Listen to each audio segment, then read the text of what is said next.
This is Daddy. We tendency to keep our families around. If we want them back, we just kind of dig them up and hang them. And here's his piano. It is a Nickelodeon. It's got some drums in it. And here, a friend of mine put me in the bathtub playing with my rubber ducky. We normally keep that covered. And whenever anybody's around, of course, it becomes Hillbilly Rick's Casino.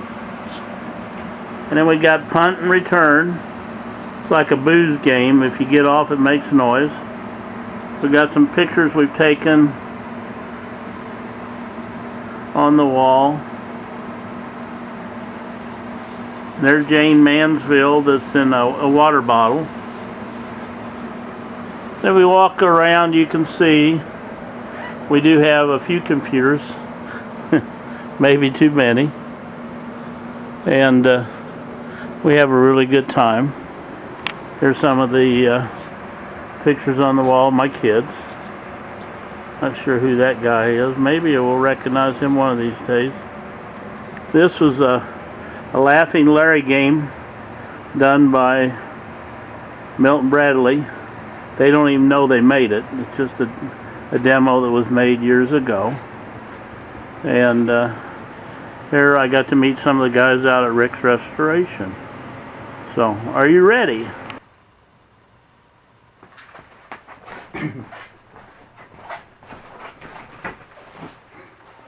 Yeehaw, Hillbilly Rick, guys. I'm going to tell you a story about the Hatfield and the McCoys. Before I get settled in here, I want to introduce you to my favorite dog. His name is Poop. My granddaughter just loves him, don't you, Poop? Yes, sir. Oh, and we got, you know what? We got little Poop here. We got little Poop. Hi, say hi to everybody, little Poop. Hi, everybody. Oh, little Poop and big Poop. I'm going to tell you a story about the Hatfields and the McCoys.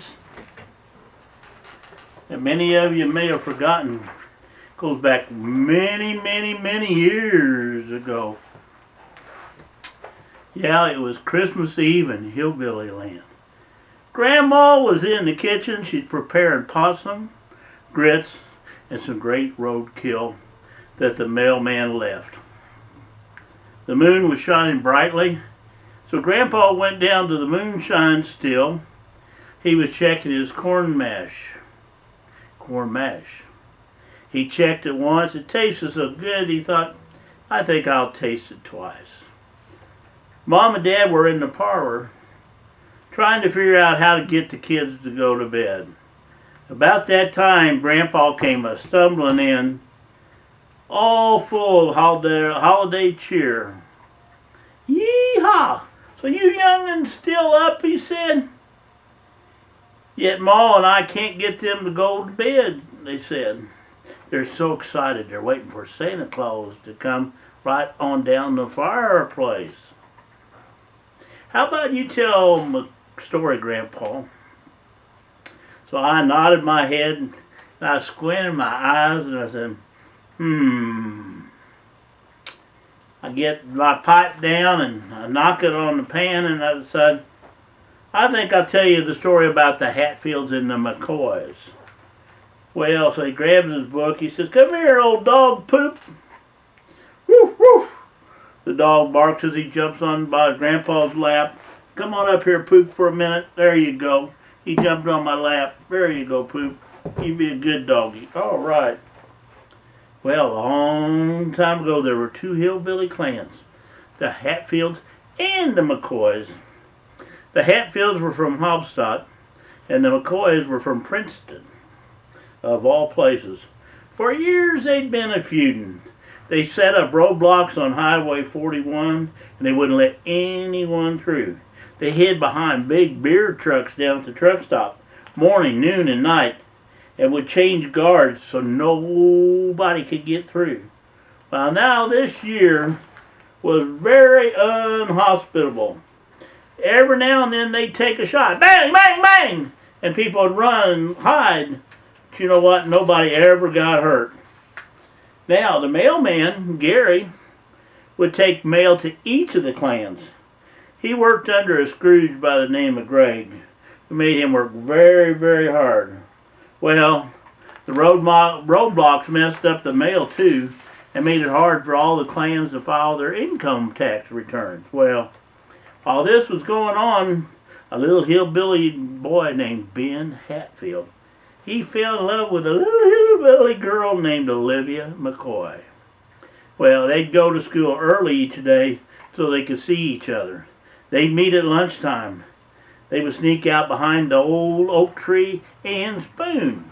You don't know what spooning means? That means they just kind of cuddle and hug each other. Well, recess, they loved to skip and play, and as their love grew, they would hate to go home, knowing they could not see each other, that their families were in a feud. Well, Ben and Olivia kept asking, "What's this feud about?" Well, nobody knew. Nobody could tell them. They'd ask and ask and ask. Well, one night before Christmas Eve, Ben and Olivia were walking through the woods when they heard the darndest commotion coming from the woods. There was a red sleigh with 8 tiny reindeers pulling a big jolly man through the sky with a big red sleigh, but they got hit by a wind shear, and the sleigh came tumbling down through the trees into the middle. Right into the middle of Grandpa Hatfield's still, of all places. Olivia and Ben ran up, and they said, "Can we help? Help!" And they found the old jolly old man in a red suit with his 8 tiny reindeer. He's all jumbled up. He said, "Santa's my name, and I've lost my red hat. I can't go on without it. Oh my gosh, what will I do? I don't have my red hat." Well, Ben and Olivia looked at each other and said, "We'll help." Well, then this red-nosed reindeer come up and said, "My name's Rudolph. I have lost one of my magical shoes on my right front hoof. I won't be able to fly and lead the road gang out of here and to help Santa. So I don't know what I'm going to do." Well, now Ben and Olivia, they looked at each other and said that this was a real Santa. And if they didn't do something to help, the good old boys in the world wouldn't get any toys tomorrow night. Well, Ben's family was pretty good at planting and searching for rabbits. So he said, "I'll go get my clansmen, the Hatfields, and we'll go search the field for the red hat." Well, Olivia's clan were cobblers and blacksmiths, yeah. So she said she would take Rudolph to her place and get him a new shoe and maybe even just shine his nose a bit. That's what she said she'd do. Well, off they went. Now, old St. Nick sat there in his sleigh, and being kind of thirsty, proceeded to try some of Grandpa's moonshine. Ha! Well, it wasn't long, and his nose was red. Heck, he thought, I might not need Rudolph tomorrow night. Well, the Hatfields, led by young and handsome Ben Hatfield, were out in the field. They were searching for the long red hat with a white ball on the end of it. They all carried lanterns and candles, and it was so dark that they went and got this old searchlight used in World War II and I, and they lit it up. Soon all the Hatfields were out there searching in their sunglasses for the hat.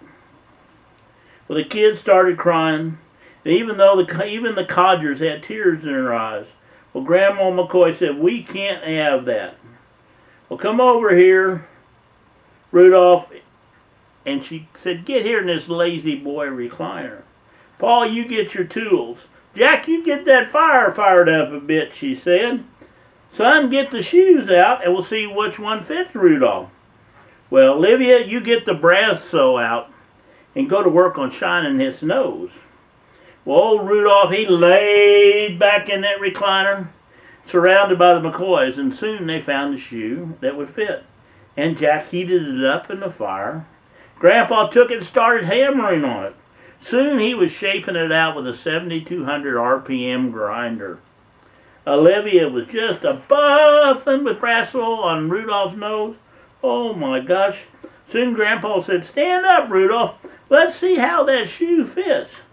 Well, Rudolph stood up with his nose so bright, and the shoe felt better than anything he'd ever had on before. Well, them's Nike Jordan Airs, Grandpa said. Wow, they really look good. So Olivia and McCoy and the rest of McCoys and Rudolph headed back to the woods to meet up with Santa Claus. About that time, the Hatfields found a bright red hat with a white ball on it in the woods. Sure did.